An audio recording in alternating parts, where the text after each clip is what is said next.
parvarishimiz tugadi. Qizlar, kechki parvarishini boshlayman. Yuzimga nimalar surtaman, hozir hammasini ko'rsataman etap-etap. Xo'p, agar yuzingizda makiyajlar bo'lsa, kun davomida makiyajlarni tabiiy malochkamizda artib olamiz. Men birinchi mana shu malochkada yuzimdagi makiyajlarni artib, hozir malochkada makiyaj yo'q yuzimda. Undan keyin cho'milishga kirib ketganman. Cho'milib chiqqanimdan keyin cho'milish davomida yuzimni yuvmadim hech narsa bilan. Endi yuzim quruq bo'lganligi uchun archa yuz yuvish gelini tanlaymiz. Boshqa yuz yuvish yuz terilari o'zini yuz terisiga moslab gellardan foydalanadi. Normal yuzlar lavandada, yog'li yuzlar romashka yuz yuvish gelida yuvadi. Kechki payt bir kunda bir mahal gelda yuzimizni yuvamiz. Ertalab yuvmaymiz. Demak, tabiiy tarkibga ega bo'lgan archa yuz yuvish gelida yuzimni yuvaman. Yuzimni ozgina namlab olaman. Undan keyin gelni yaxshilab ko'pirtirib yuvamiz.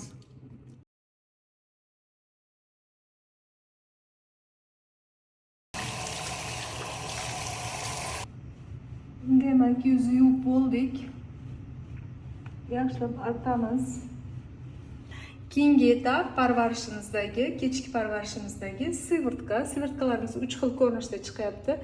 Men kechki parvarishga kristal siyvirtkasini tanlayman. Nima uchun kristal siyvirtkasini tanlayman? Chunki ertalab yuzim tiniq, oppoq bo'lib turishi uchun.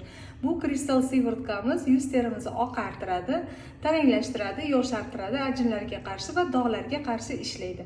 Agar yuzingizda ajinlar ko'p bo'lsa, unda shafran siyvirtkasini tanlaysiz. Shafran siyvirtkasidan ajinli yuzlar foydalanishlari mumkin. Bitta chayqalab olamiz.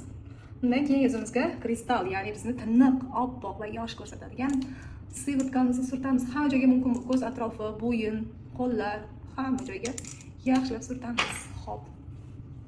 Surtishni boshladik, singib ketguncha ko'zimiz atroflari bilan.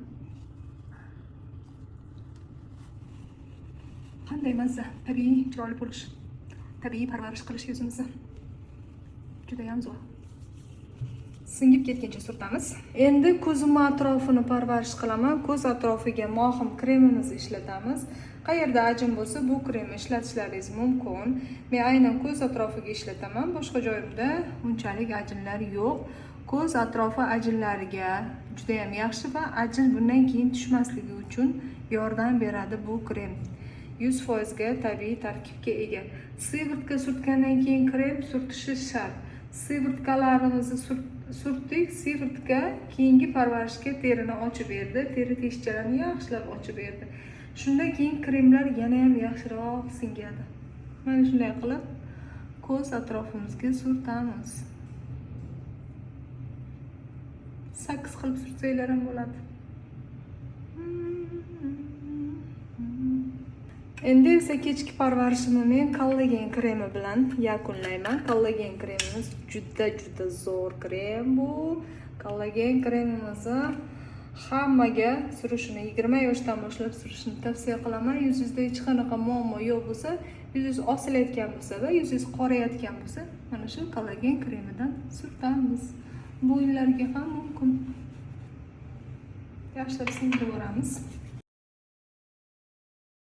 Dog'li yuzlar ham surishi mumkin, faqat kechasi surish tavsiya qilinadi, chunki tarkibida peptidlar va vitamin C bor.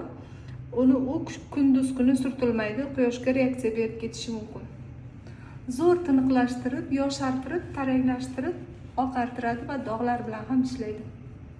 Albatta qo'limizni ham unutmaymiz, faqat yuzimiz, bo'ynimiz chiroyli bo'lib turishi kerak emas. Albatta qo'limiz parvarishini ham unutmagan holda, eng oxirida qo'limiz uchun kremni, tabiiy kremni surtib yakunlaymiz.